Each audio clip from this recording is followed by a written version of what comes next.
Good morning. Welcome to another day of Bible prophecy. My name is Prophet C. Brazil. I am a modern day prophet sent by God the Father to prepare the way for the return of his Son, Jesus the Christ. Today discussion, I want to continue on with part 11, Spake Jesus Christ, taken from the context of St. Matthew's or Matthew's, whichever your Bible say. I'm starting at 15. It says, verse 15, when you therefore shall see the abomination of desolation spoken of by Daniel the prophet stand in the holy places, whoso readeth, let him understand. Let me read this one more time so you can understand this. When ye therefore shall see the abomination of desolation, spoken of by Daniel the prophet, stand in the holy place. Whoso readeth, let him understand. That's the reference point.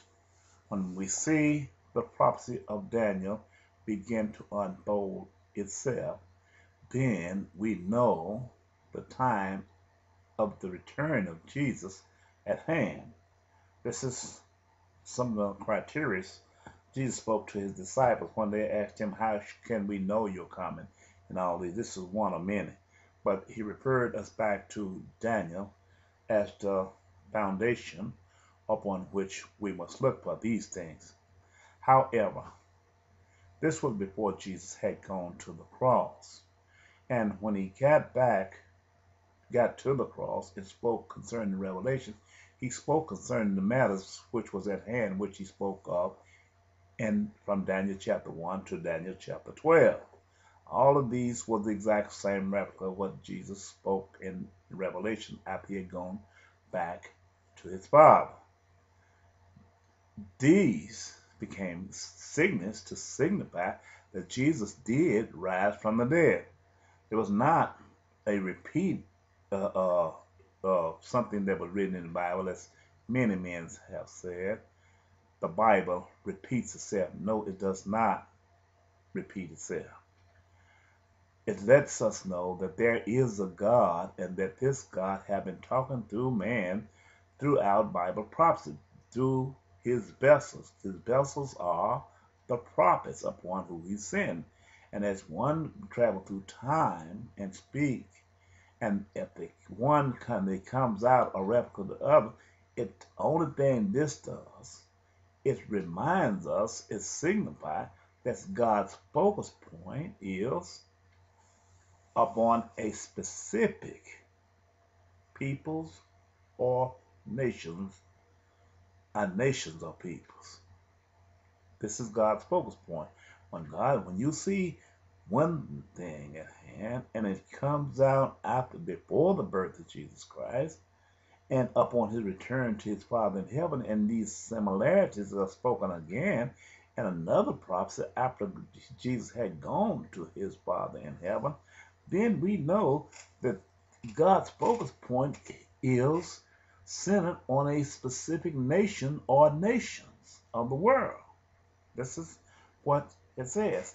In other words, like in Daniel chapter 7, it gives you in that part 10 horns.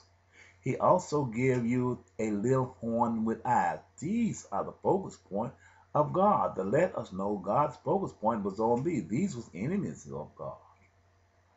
And as I dissect these things through the revelations of God, as he revealed these things to me and showed me what it was, then I saw by decoding these things that God indeed was talking about the United States of America and the United Nations.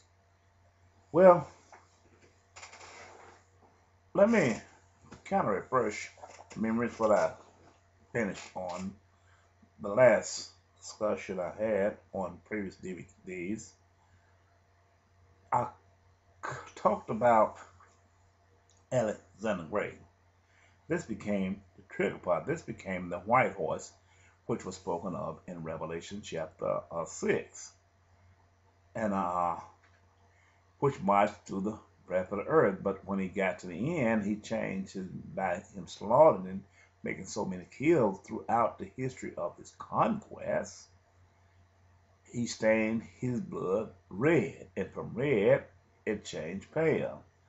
These became a measuring stick for us to let us know how much sinister measures and destruction this race of people, this specific race of peoples, had caused upon the earth, and that this man or this nation of peoples had not the beast, didn't have the beast of a holy man, but had the beast of a demon, or the spirit of a beast, or the spirit of a demon entombed inside. We could tell the difference between the two. There's no difference. It doesn't matter what you say. You could tell a wolf from a lamb. It's just obvious. Well, what I said, Macraven, book of Macraven, where it spoke concerning Alexander the Great, and it tells about him coming down and slaying the peoples in the northern part. All of this happened after the prophet Isaiah spoke concerning the birth of Jesus Christ. Well, what it was, the Greek, they had to adapt the law of mythology because of the way they was conceived here on the earth. They was human. They was human, but they was not in the book of life because of the way they came to be upon earth. But if you read the book of Maccabees and the history of Alexander the Great, you would understand that when they came in with the conquest, they slaughtered all the leaders of the land. What this does, if you slaughter all the leaders and the wise man and only leave the peoples who may be illiterate, living in fear because of what you did, then you can control these people if they have no strong leadership. You can control these people. What Alexander the Great was doing, he was building a kingdom of peoples here on earth, creating people who would fear this race which was out of the north, which was a primary dominant white race, which came from the seed of Japheth.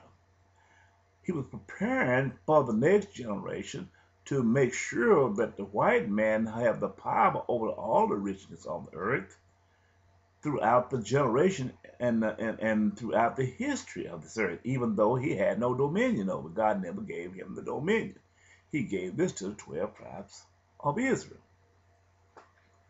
Why did I say this? If we don't look back in time and compare it with the history of the day, then we deceive ourselves. We're living in a state of delusion. Because there was an intent, there was a mindset set in place that was not human, where one man, one race would take over the complete earth and rule it with a rod of iron, with military might and military strength, and with the economic pressure on the rest of the world. This man, these people is not a people of God. But however, some among them was God-fearing peoples, but some wasn't. And so we can't count the good with the bad, but we always have to identify who the bad was in order to find out, or through the origin of Satan, to find out what he will and will not do. But the bad hides himself among the good, which makes it hard to understand who he really is and what his agenda is. Because out of fear, we appear to offend the good while we seeking out the bad, or while we distance ourselves from the bad. This is the way it is. Now, I'm going to show you some parts. I set up to some chapters here to start with as base chapters, where I take the sermon from.